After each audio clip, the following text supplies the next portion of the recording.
So in section 4.5, what we're going to be looking at is we're going to be looking at applications of our maximum and minimum problems.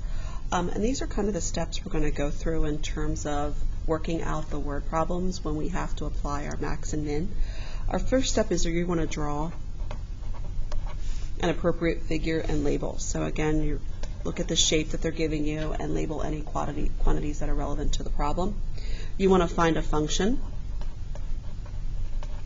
for the quantity to be maximized or minimized. So for example, we're trying to maximize area, if we're trying to maximize volume or minimize, we'll want to write the formula that's applicable to the shape that we found and the formula that we want to maximize or minimize. And we want to use the conditions stated in the problem to eliminate variables, express quantity to be maximized or minimized as a function.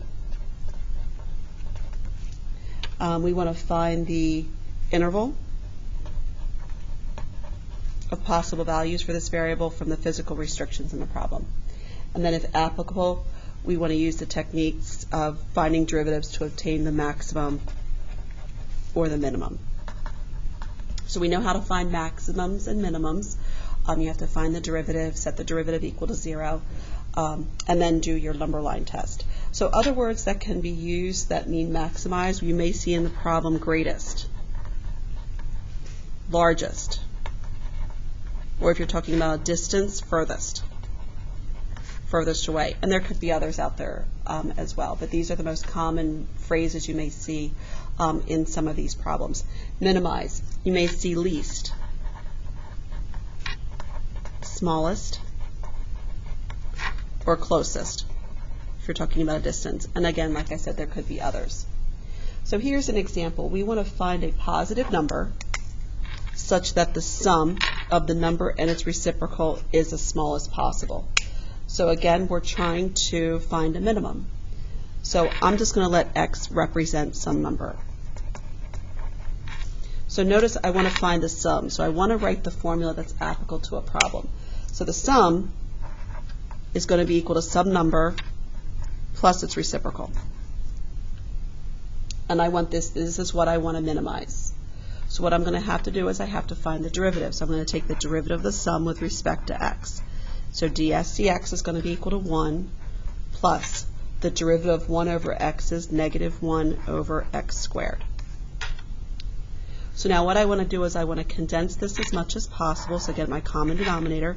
So my ds dx is going to be equal to x squared minus 1 all over x squared.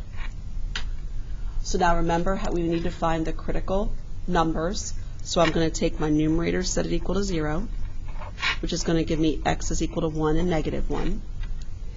And then again, if I take x squared and set it equal to 0, x equals 0. Again, 0 does not have a reciprocal, so I can eliminate that number there. So now I need to find my minimum. So I need to do my number line test. So I pick a number less than negative 1 and plug it into my derivative. So if I plug in negative 2, again, the denominator is always going to be positive. So that negative 2 squared is 4, so that's going to give me positive. Negative 1 to 1 is 0. 0 minus 1 over 0. Again, that's not, so I'm going to use, let's say, 1/2. So 1/2 squared minus 1 over 1/2 squared, that's going to give me a negative. And then greater than 1 is 2, that's a positive. So as you can see, I'm going to have a relative min at x equals 1.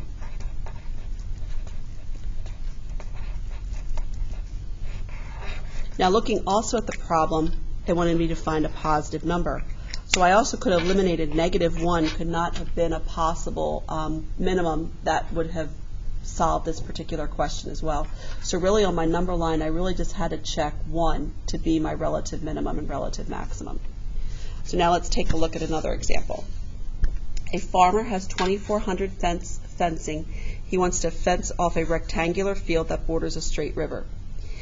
He needs no fence along the river. What are the dimensions of the field that has the largest area? So again, we're dealing with a rectangular field. So we've got my rectangle. Here's my river.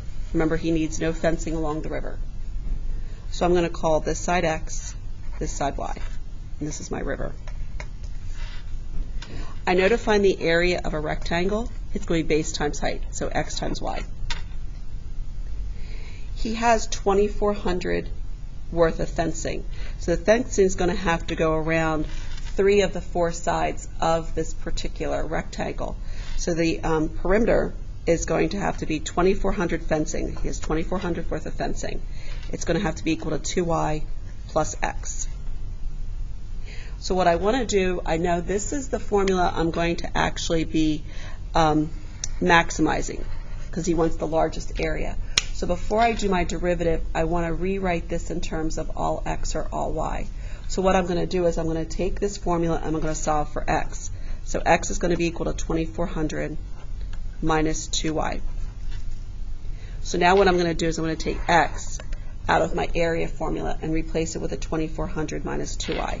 So my area is going to be equal to 2,400 minus 2y times y.